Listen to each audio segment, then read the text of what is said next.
Hey everyone, and welcome back to another iZOMBIE recap.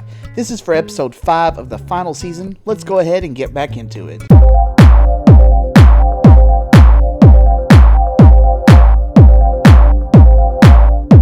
Like and subscribe for daily content.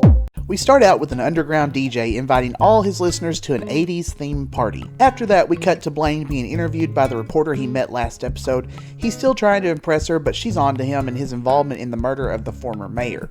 She's flirting with him to get more information, and he's completely falling for it. Blaine goes next door to the 80s party to get them to move their cars so the reporter can leave. The radio DJ mocks him, and then Blaine threatens to kill him. The DJ shuts the door in his face, and Blaine's eyes flash red as he turns around. Later, the DJ's in his sauna and hears someone drilling something. He looks through the window and sees someone drilling the door shut.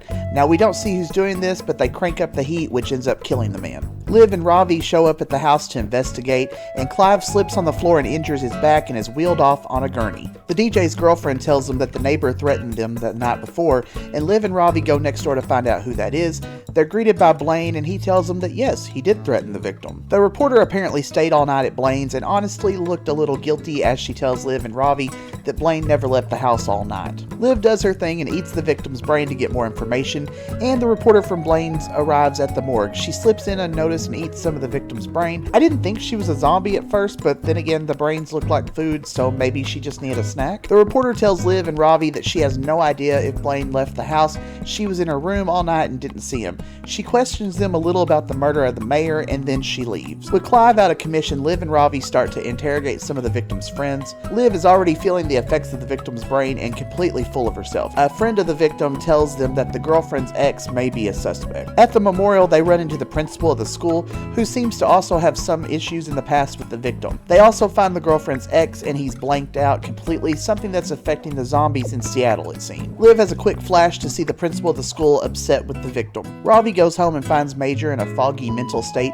He seems to be suffering from the same thing that's afflicting the other zombies. Ravi thinks that someone's poisoning the zombie food supply. The next day at the high school, everyone reacts to a social media post seemingly made by the murder victim, but in actuality, it's Liv trying to lure out the murderer. She and Ravi use Steven from work to pose as the victim at his home, running his radio talk show. The plan goes wrong though when someone shoots through the window. The police catch the shooter, which turns out to be the victim's best friend Ham.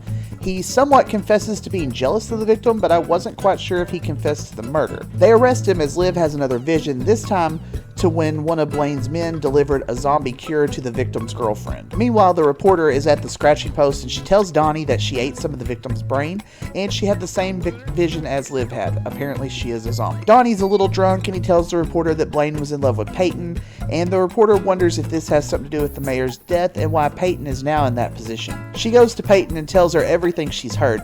Peyton's obviously very nervous and begs her not to print this information. She asks Peyton if she thinks Blaine murdered the victim because he was in love with her, and Peyton tells the reporter to leave. The next day, the article comes out and paints Blaine as the villain he is, and Peyton as a possible accomplice.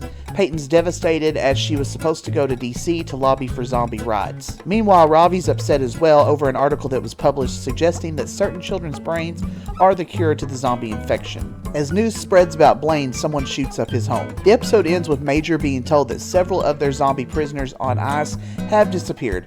We see some basement where the zombies been thawed out and look very creepy. So I'm going to leave this one here. Thanks for watching. Remember to like and subscribe. We do daily updates here on the channel, and we'd love to see you back here next week. Have a good one.